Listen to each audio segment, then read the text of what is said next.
Welcome to Inside SAA, the new sports show highlighting happenings in the world of the Schaumburg Athletic Association. With your host, Bridget Benogue. Okay, now I'm here with Tony DeRazio. He is the head commissioner of SAA football. Yes. Thank you so much for taking the time. This is a really busy day for you, so I appreciate he's been pulled away a million times, and I'm sure he will be during this interview. So while we've got you, tell us about how many kids are involved in SAA football. It's a huge program. Yeah, SAA football has about 450 kids. It's around 340 tackle kids and about 144 flag kids. Tackle is in 6 divisions based on age and weight, which makes it extremely safe. And then our flag program is an in-house flag program that has 2 different divisions of 5 to 7-year-olds and 7 to 9-year-olds. And that seems like a great program to start. Even if you're 5 years old, you can still learn a lot about the game, learn the fundamentals, and start at that young age. And it's truly instructional. Yeah. And we try to take the competitive element out of it, even though it's very hard to do that with a football game. But one thing that we did last year with flag is that they practice as a group 1 night a week. So they go through stations, skill development, and getting to know all the players and the coaches kind of works together, and we did a really good job with that last year. The 7 to 9 flag level is the same way. It's instructional. There's a little bit more skill development, but we try to keep it more as a starting point or stepping stone to kids that are aspiring to come and play tackle football someday. And so it works out very well. And the parents are great, and we play our flag games on Saturday morning while there's tackle games going on. So it's a great atmosphere at Veterans Park. It really is. I've been there. It's a lot of fun. And that's one thing as a parent, once you get to that 7 to 9 flag level and your kid is aggressive and is doing well, what do you recommend parents if they're on the fence? Do I move my kid to tackle? Do I keep them at flag for another year? What's the thought process that you guys would go through as a coach, even looking at a kid? That's a great question because we're asked that all the time. Generally, it's different with each individual player. It just really all depends. There could be a 7-year-old that plays 1 year flag and you know he's ready to go to tackle. There could be somebody that has played flag, like my kids played flag for 3 years before they went to tackle, and they both went to tackle when they were 8 years old. It's a bit of an adjustment. There's contact involved, obviously, with tackle. And there's a concern with safety that parents have with tackle, and you don't want kids to shy away from that. But I think what they find is that, especially because we're at the same field, and you're able to look over and watch these tackle games, and after a while, you kind of think to yourself, my son could fit in there, or my daughter can fit in there. And you have to remember that the kids at those introductory levels are all 7 and 8 years old. And at each level, for example, with tackle, we have 6 different divisions. Within each division, there's 2 different levels. Wow. So there's a competitive level and an instructional level. Oh, at each level. Exactly. Okay, so it's built into the program so that if there's somebody that is developing their skills, there's a level that addresses that. If there's somebody that's advanced in skills, then possibly they can play at the other level. So even if a parent would rather have the equipment on for a safety issue, and they're not maybe ready for that full tackle experience, you have a lower level of the tackle is more instructional. Well, it's still it's instructional. It's still tackle, but the skill development of the players are more equal. And so it's fair and safe for all the kids that are involved. And generally what happens, to finish the question, is someone will go out and play that first year of tackle. It happens with everybody. They have to get used to the gear and they have to get used to the contact. And the way that we set up our practices and introducing these kids to contact, after a while they get used to it and they made the transition and they move on. So hopefully what we try and do is put together a program to where they start with flag, get an idea, get a skill set, bring that to tackle, and then they're developed from there. And at the tackle, they play up to what, 15 years? They play up to 8th grade. 8th grade, okay. So we can have 14-year-olds. It's generally 13 and 14-year-olds, but it's 8th grade. The league that we're in, we don't allow high school kids because they can go and play in high school. And for the skill set, they're not playing a specific position all the time, even in the development. They're playing both sides of the ball. Well, see, that's a great... When does that change? Well, that's a very good question, and I'll talk about playing time a little bit. One thing that we do at SAA football is that everybody either has a starting offense or starting defense position, Okay. and they'll play at least half of a game either on offense or defense. There's a lot of players that play both offense and defense, so it's not a situation where we're counting plays or they can only play or they only need to play a minimum of plays. Our players, and it doesn't matter what level it is, will always play half of the game either on offense or defense. Okay. So, everybody comes to practice. They practice 3 nights a week. They're putting in 3 solid weeks in August for the start of camp. Right. And so everybody gets a chance to play. Okay. And that's the way we do it. And we're pretty serious about that. How many games do they play throughout the season then? They go through October, November? We go through, if you go to the end of the playoffs, it's usually the first weekend in November, depending on when we start the season. We'll play one bowl game, we call it, at the beginning of the year. There's a 9-week season, and there's 2 weeks of playoffs. Okay. So it could be 12 games in total if they go to the championship game. Wow. But they're assured to play a minimum of 11 games, because even if they don't make the playoffs in that first week of the playoffs, there's usually a postseason bowl game that they play in. Okay. So they'll play in They'll 10 play to 11 games, providing that there's not any buys during the year. I want to pick up, you said boys or girls. Have you had girls come through this program? Absolutely. In fact, we've had girls come through the years. I had Allie Van Boven on my team a few years ago. She was a tremendous player. She played up until she was 11, and then they do other things. But we do have girls that come in and play flag, and they're welcome to play flag. They're welcome to play tackle, and that's just a test to how safe the program is, what we do with contact when we're in practice, and things of that nature. And that's got to be a big part of it, is the coaches. And the coaches, it's not just anybody comes in and just, can grab a team. There's a pretty good process you guys go through, and you're still looking for coaches for next year. Always looking for coaches, Right. you told me, right? Right. Coaching is one of the most important parts of this. And because we want to make sure that the coaches, for one, are teaching the players skills, but at the same time, they're able to drive the message home, and everybody wants to win, and the world is set up that everybody wants to win, but the most successful coach at a youth level is one that gets his players to develop and gets his players to want to love to be at football practice and go to football games. And at the end of the year, everybody looks at their won and loss record, but the guys that are really the most successful are the ones where these kids come up to them at the end of the season and say, thanks, I can't wait until I come back next year. So as far as coaching, what we do in development, we do have clinics through Schaumburg High School with their coaches. So we try to all develop our skills and learn different things all the time. We're also trying to put together a program internally to where we clinic our own coaches. The biggest stepping stone as far as looking for coaches is at the introductory levels, because you have, generally coaches, but not always, but generally coaches are parents of players, and they move through the program with their sons or their daughters. And so there's always that introductory level where you're looking for new coaches. So you try and do that through people that you know, or people that are coming up through flag. And then through that process, you want to make sure that they have the skill set that they need, depending on whatever their background is. Some people have played football, some people haven't played football, but you want to make sure that you set them up with the skill set so that they can go out and be successful with their team. So they can move up with their kids. Exactly. Levels just like they are. And provide a good experience for both the players and the parents, which is very important. Put in, if someone still wants to coach, they could still put in for an application, or do you have a deadline for that when you start forming your hard team rosters and all that? There is not a deadline for coaching applications. All they have to do is go online to the football website.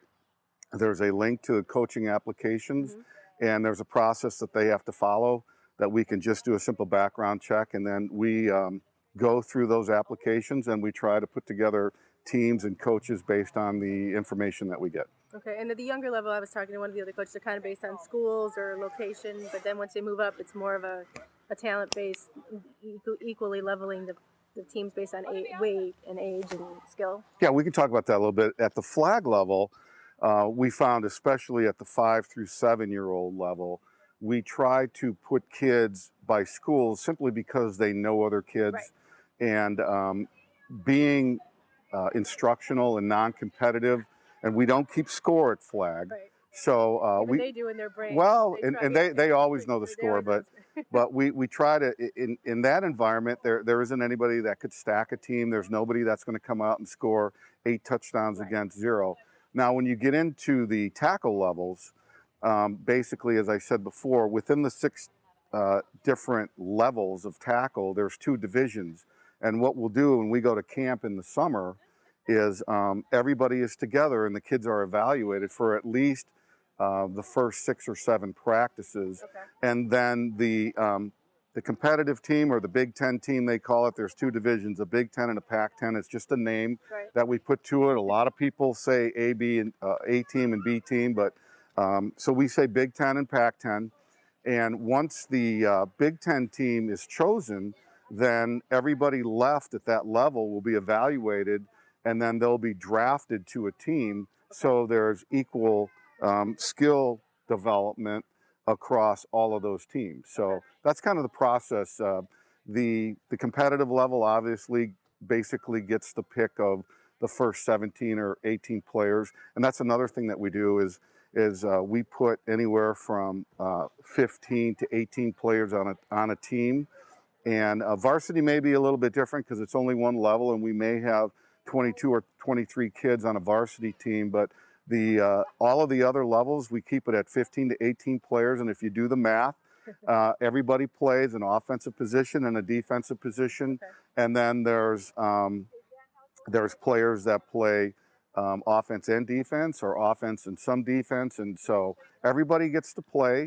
There's 15 to 18 kids on a team, and when we do go to the drafts after the Big Ten team is chosen, then the remainder of the kids are drafted based on skills, and so they're balanced teams. There's 3 or 4 balanced teams at that Pac-10 level to compete with the other towns in our league. Okay.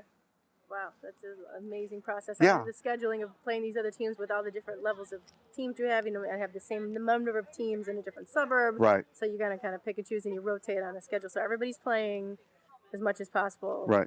And so in our league, we have 6 other towns. There's Streamwood that just joined this year. They're our neighbor to the west here, and so we welcome them. There's Palatine, Arlington Heights, Elk Grove Village, Mount Prospect, Beach Park, and I think I named everybody. I hope I didn't leave anybody out. So each of those programs, there's 7 towns now that are in the NWYFL, and we have a scheduling guru. We have a software that Okay. puts the schedule together. So each town is doing exactly the same thing that we are. And so our PAC teams are playing their PAC teams. Our Big Ten teams are playing their Big Ten teams. So, you know, the players at each one of those levels for each one of those programs are comparable, and it's a very competitive atmosphere, and they're very good games. And you know, like I said before, football is it's a very competitive game, and we've been fortunate that we have good relationships with the towns in our league, and it's hard to separate what's really important sometimes, and we all try to make sure that it's a great experience for the players, and we really do go to great lengths to make sure that it's not all about winning and losing. We do have playoffs, we do have championships. But you also have things like a football night at Schaumburg High School Right. and a homecoming Right. weekend, which is kids look forward to that. Right, and those are big events for us. So generally what happens then as a chain of events today, you can see in the background is our equipment handout day. We also have Sports Station, who is our equipment vendor. We have European Sports, who's doing our shirt wear this year.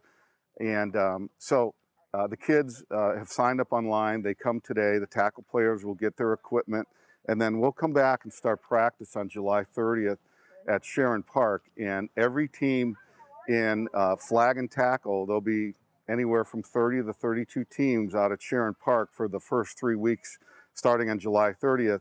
And they'll go, the tackle kids will go 5 nights a week for the first 3 weeks.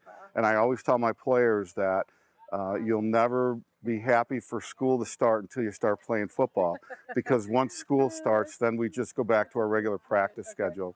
So the first 3 weeks for tackle, it's 5 days a week.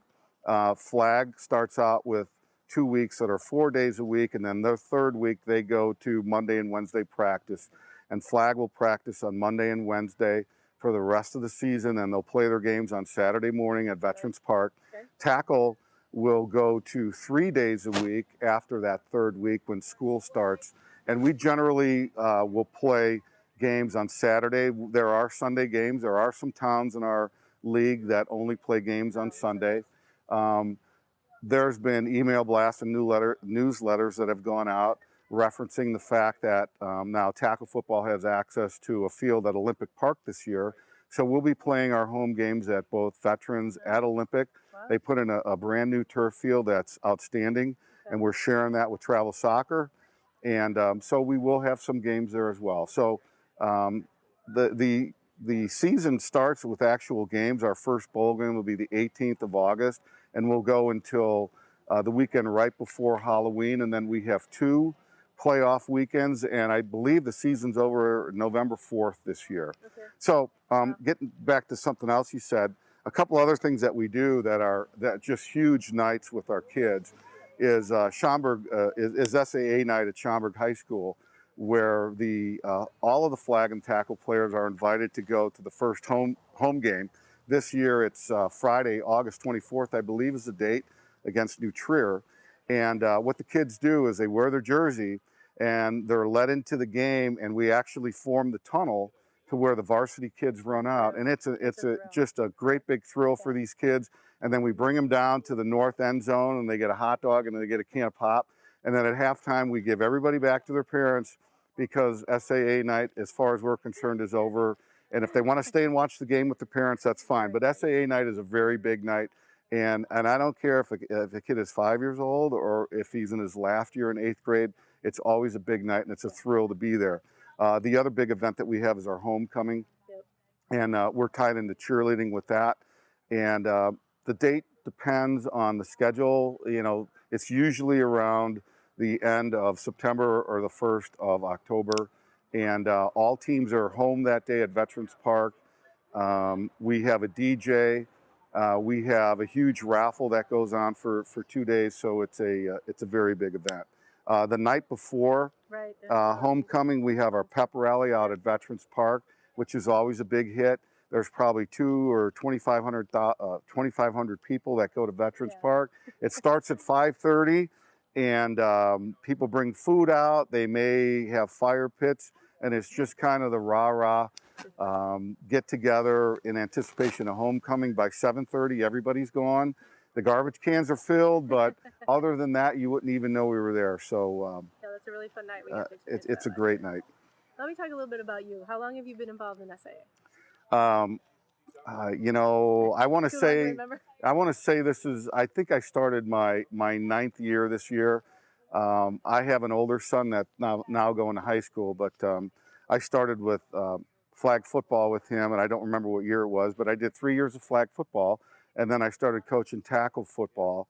And I have to tell you, John Watson was the commissioner at the time, and I was a new guy in the program, and I never would have dreamed that after 4 years of being involved in the program, 4 years being involved in tackle, that someday I'd be the commissioner. But you know, it's a lot of work. Obviously, you've talked to other people here today. There's a lot of people involved as far as volunteering for this organization. I wanted to touch on that because just with everything in SAA, it's all about the volunteers, even about at the games to help the lines, to do the know, referee at the younger levels.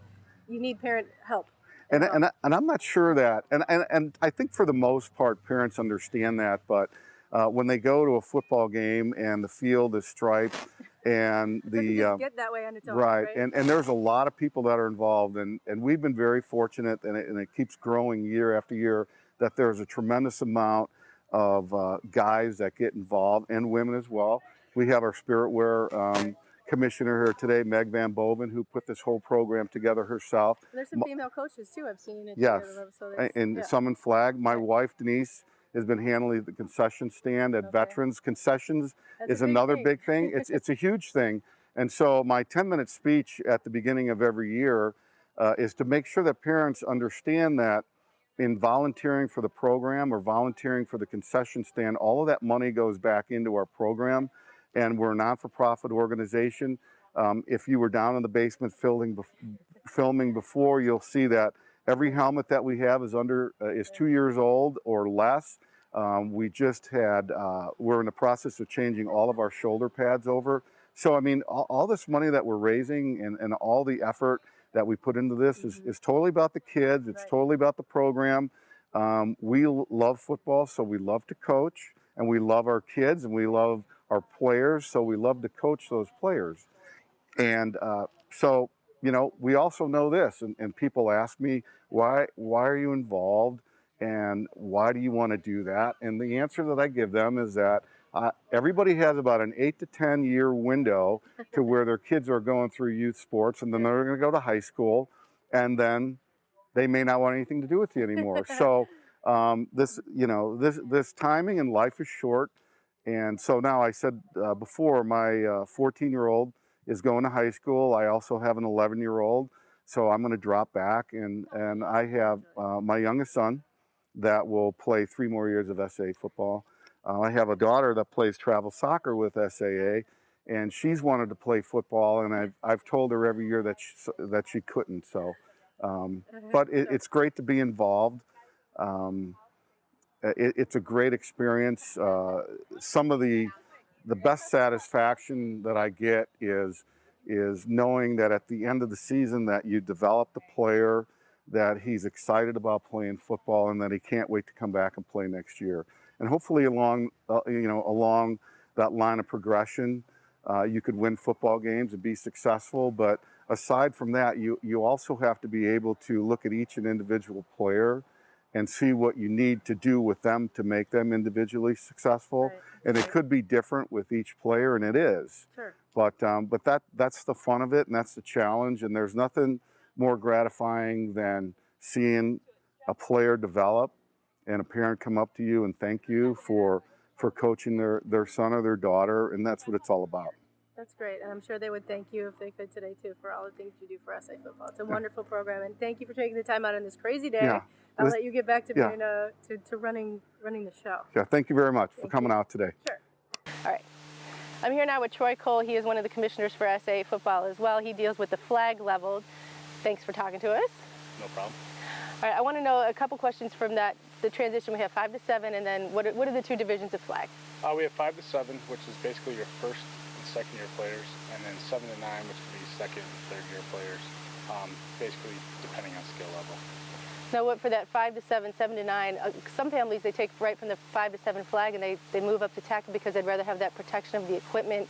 Can you help a parent make that decision whether to go to the next level of flag or to just jump right to tackle? I would say if your kid knows the basic skills of football and the fundamentals, then it's easier to make the jump. But until they have the full fundamentals, probably stay on flag.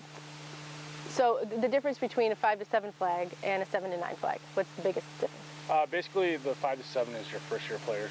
You get first and second year players.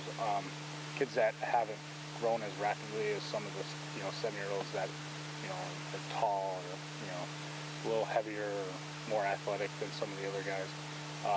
The 7 to 9, you'll have some second and third year football players which have played for a while and have some better skills. And they don't travel like the tackle of it's the same as the flag. They play their games at the veterans. Yeah, all games are played at veterans. All the teams actually practice together on Mondays, and then they break off into teams on Wednesdays. I was talking about that. I talked to Tony about that earlier, but that was something we knew we tried last year, and I think a lot of families liked it. You're going to do that again this year with stations and kind of level the playing field for the new players? Yeah, it works out really well because these kids, when they move up into tackle, they all play together on a lot of the same teams. So, to a sense, you want them competing, but not really too much against each other, and you want them to get to know each other and the coaches to get to know the players. Is that something was that only for flag, or was that tackle too that was doing the station drills? As far as I know, it was only flag. Okay, and what's the premise behind that? Before you used to have 2 practices a week with the coach, and now you have 1 practice, like you said, with everybody, and then another practice during the week with the coach. Yeah, stations are on Monday, where the kids, they do group up in their teams, but they bounce from station to station with all the coaches. And then on Wednesdays, it's with individual teams. And what was the thought process behind doing that? Different coaches coach different aspects of the game. So this way, the kids get to learn a little bit from every coach. so they've got a lot to gain from picking the brain of other coaches. And then the coaches get to know the players as well on a better level than, seeing them maybe once a week in a game. How are these teams at this level, at the 5 to 7, 7 to 9 flag? How are they? Are they based on schools or are they based on ability? 5 to 7 is based more on schools and location of the kids and who knows who. 7 to 9 is draft, where the kids try out for a week and a half and then the coaches draft on Thursday and then break off new teams on Friday. Okay, and we're starting the season at the end of July with that first 2 weeks of every day? Yeah, every day. What's the thought behind that, just to get them? Just to get a look at the kids and what they can do, and then we try to evaluate which level they should be at, and then we draft the 7 and 9. Okay. And what do you talk, if the parents, Yep. this is a football program that's pretty popular in the suburbs and people know about it. What can you say about the flags and the fundamental for kids, just like those little kindergartners, preschoolers who are just starting out? Parents are worried about, concussions, kids getting hurt, that kind of, what would you say to them about the safety and what you guys do to look into that aspect of it? Football is definitely a rough sport, but we teach safety, we teach fundamentals, and if the kids get the fundamentals, then they're going to be safer and well playing. Okay, thanks so much for taking the time. I appreciate it. You got it. Thank you. Ready. And now I'm here with Brian McLaughlin. He is a SAA secretary of the football board. Is that right? Correct. Tell me a little about how long you've been involved with SAA. 6 years. I coached flag for 4 years. I was commissioner of flag for a year, and I've been on the secretary on the tackle board, on the olive football board for the last 2 years. I'll give you a little chance to brag a little bit about this program. It's got a great reputation in the area, in the suburbs. Tell me a little about why SAA is so great with this football program. Well, the guys at the top are really organized, and unlike any other sport we have, you really have to be organized because there's so much equipment, there's so much preparation year round. Football doesn't have a month off. We're always doing something. I was going to say, it's a month away. At the end of July, we start our first practices today. Their kids are getting all the equipment. It's a pretty serious process. Yeah, but the coaches were there in January in the basement here scrubbing helmets, sorting shoulder pads. I mean, it's the stuff that Tony and his crew do. It's just amazing. There's just so much work to do. And you've had kids in the program for several years. Do you find a lot of kids start at that flag level and go all the way up to how long do they play? Well, they play from 4 to 5 years old all the way till their 8th grade. And a lot of them do that? A lot of them do that. Most kids go into tackle at 8 or 9. You can be as young as 7 to go into tackle. Okay. What would you say to parents who are thinking about football, my kid, the concussions, the injuries? That's a big concern for parents these days. And I know you guys take safety pretty seriously. We do. We have the best equipment in the industry that money can buy.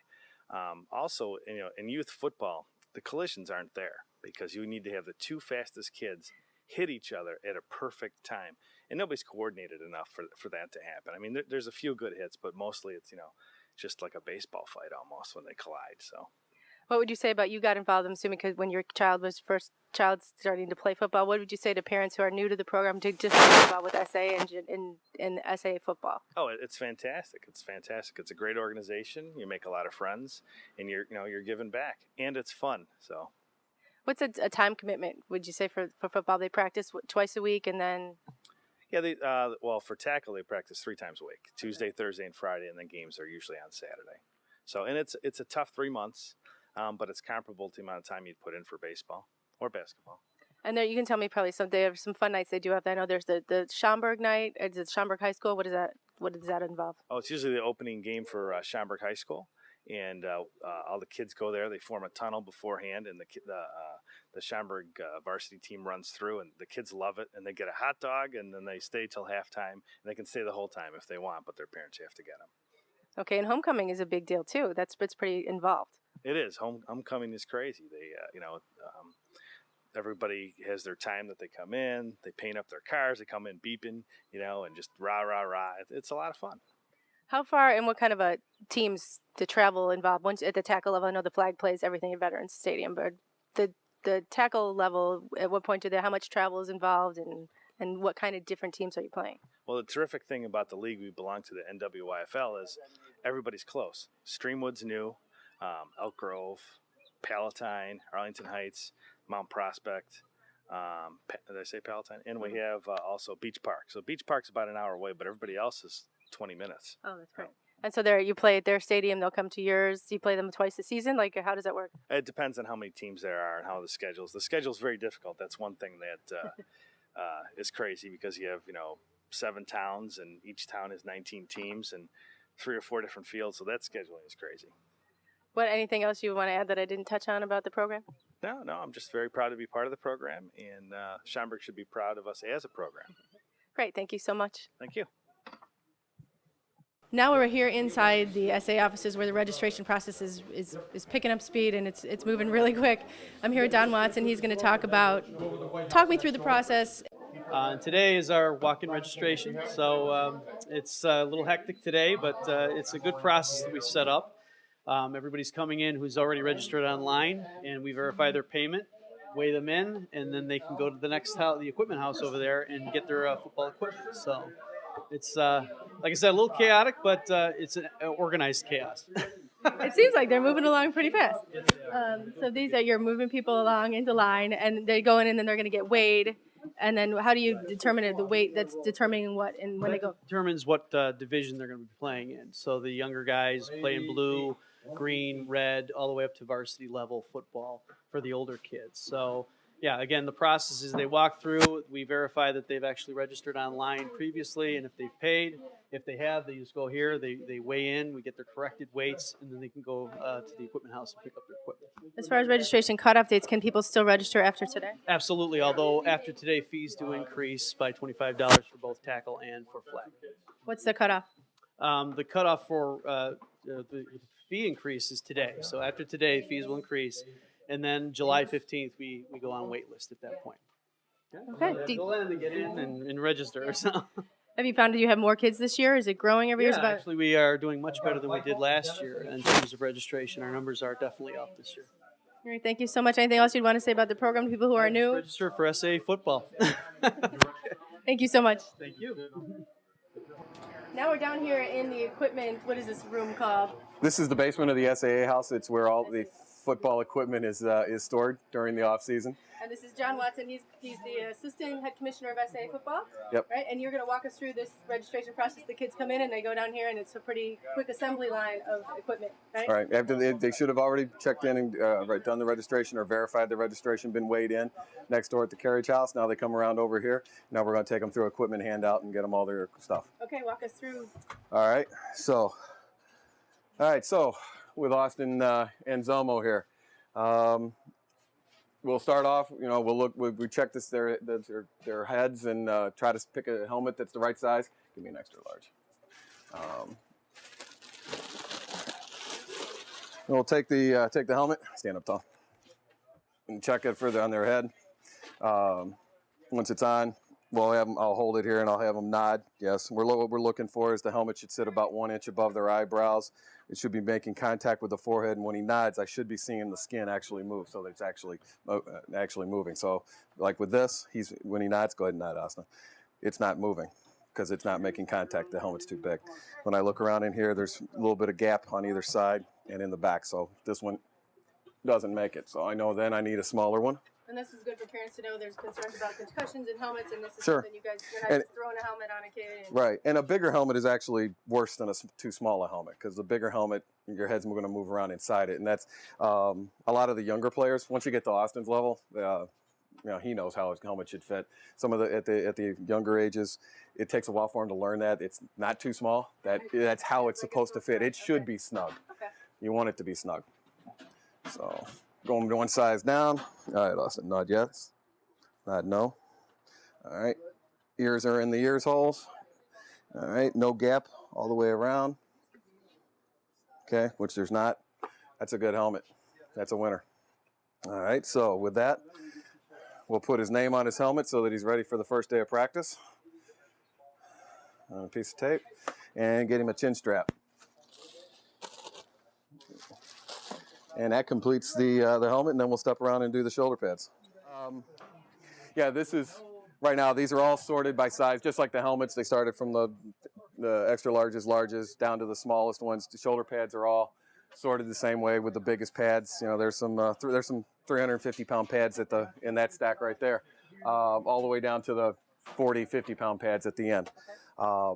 they're normally hanging up so that they, on these hooks so that they don't get damaged during the off season. We've got them down now for equipment handout. So there again, we're going to take a pair of pads, and I'm going to same thing here with the shoulder pads.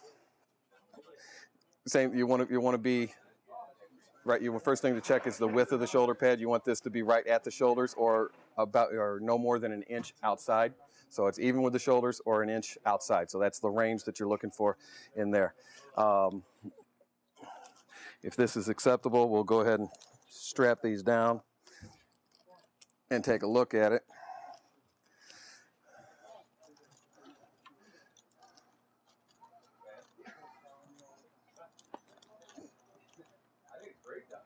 Okay, now with these, pull the strings tight. With these, I'm going to check to make sure, and then right there, that's way too much wiggle, so they're moving. During the game, if they with this pad, this would come up and hit him in the neck, and what you'd see, actually, he'd probably get a little bruising during practice and games. So too big there. Those are larges. Go to mediums. Can you slip your arm, sir?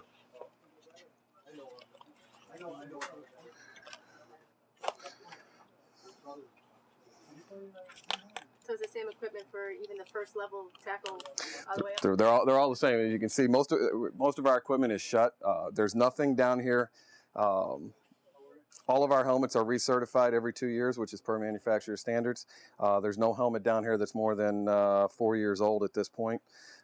Shoulder pads are all within the last couple of years. We've bought all new shoulder pads. These are brand new here.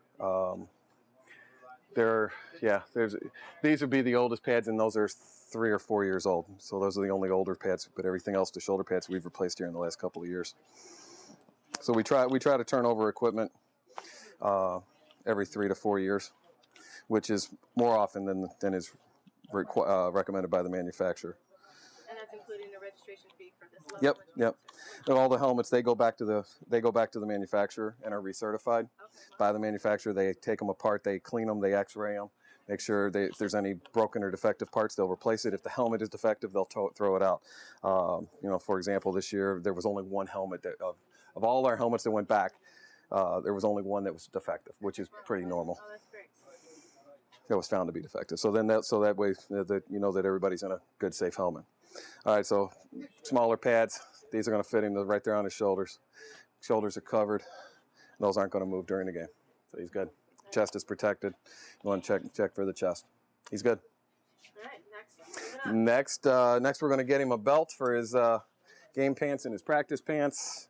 That looks like a winner. All right. And move around here, and then this is all of our there's the pants, yeah. There's all of our practice pants and girdles. I know just from Austin's size that he's a youth extra large. So there's your practice pants. There's a girdle. There's where the pads go into the girdle, which is first year players sometimes don't know. And then the 7 pad sets, 2 thighs, 2 knees, a butt pad, and 2 hip pads. Those will all fit. Well, the knees and the thighs will go into the practice pants. The rest of it will all fit into the girdle. Okay, you say practice pants. Are those different pants they wear for game day? Yes, yeah. These are just for practices. The game pants are they're more expensive, so we want to keep them a little longer. So we only wear the game pants on game days, and also that they're hopefully clean. And then these they can wear those every day. The kids are responsible for their own gear and equipment during the season. Correct. Now, when they come to practice, every coach has in their bag, in their equipment bag, we've got a box of parts and pieces. So if they come and they've lost a snap or lost a strap or anything, we've got all those parts with us to take care of it and then to repair them. I'll go through several times a year. I'll bring a cordless drill to practice and just go around through every helmet and tighten down all the screws because they do have to get tightened throughout the season. So this is it? We're done? That's it. He's done, and he's ready for the first day of practice. So this is our last process when the kids come out of here. What are you doing? I double check, make sure that they have all the equipment, and double check the helmet. Try that on again for me. Probably one of the most important pieces of equipment. So we're double checking the helmet to make sure that Make sure the fit's right. fits right. Just double check. All right. Make sure your head didn't shrink or grow somewhere between the beginning and the Coming end. up the stairs. There we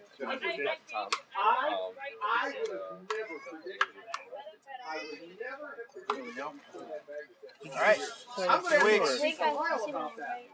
And what is the rest out here, Pete? They're coming to, these are optional.